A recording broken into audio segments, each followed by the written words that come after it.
My name is Diana. I am 54 years old, and I have a 30-year-old son who has a schizophrenia diagnosis. Medication is a challenge.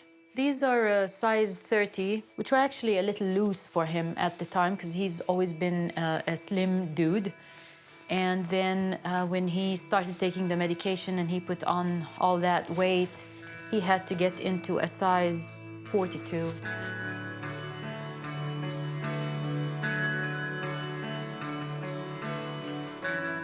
This is me and my son when he was born. And that is him in his crib.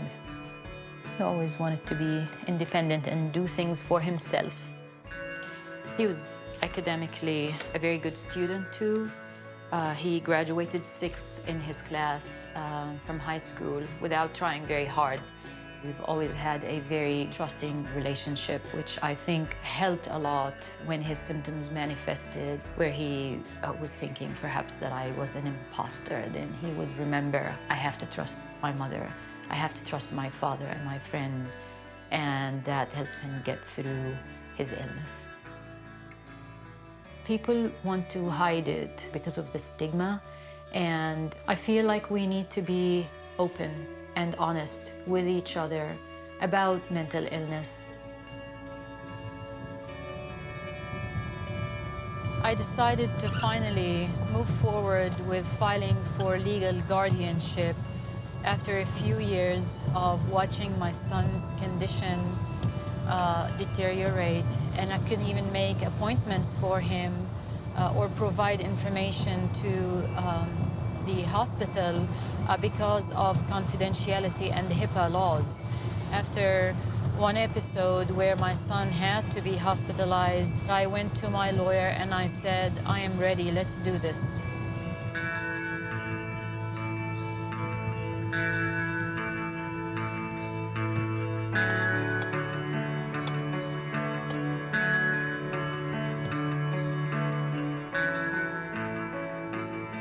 Since he can't drive, I ask him to give me sometimes a list of what it is that he needs, or he might text me and say, can you pick up some sugar for me? I like to hide healthy things in his food when I can and when he is open to it, so I am buying some ingredients to make him a good, healthy fruit salad.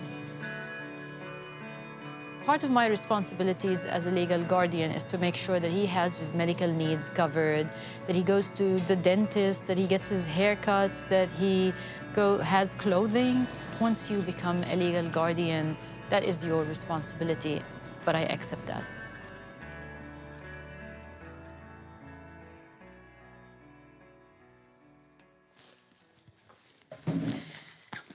As my son's representative payee, I have to be very organized. My son receives Social Security disability.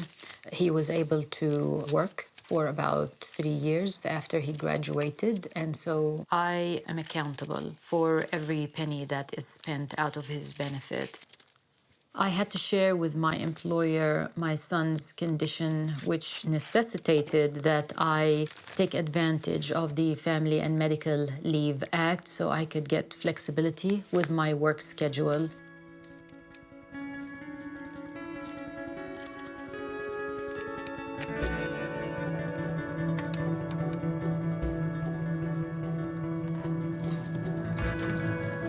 I made a choice to find joy in life. They don't have to be big things. You know, finding joy in little things is a decision that we can make for ourselves. And it had been about 3 years since I had been on vacation. However, I planned it with my new partner, and it was an amazing road trip that was very liberating and gave me a lot of space to myself. Hi, Habibi. Hi, how are you today? All right, so I just made you some fruit salad, and I'll be there in about 35 minutes. Will you be ready? Okay, well, I will see you in a little bit. Love you. Bye-bye. Initially, I was taking my role as accountable for his financing really, really seriously, and I was being rigid about it. And so I would use the debit card for his account where his benefits are deposited in order to pay for his food. And he wanted to have that control, especially in front of other people. I would give him the card so he would have the ability to pay before we went into the place, and he is much happier with that. It gives him a sense of pride. Getting a hug from him and giving him a peck on his cheek is a huge reward. I am helping him achieve his goal of continuing to be independent. There are good times and bad times. I am willing to go through the downs because I know there is going to be an up. And I live for those moments.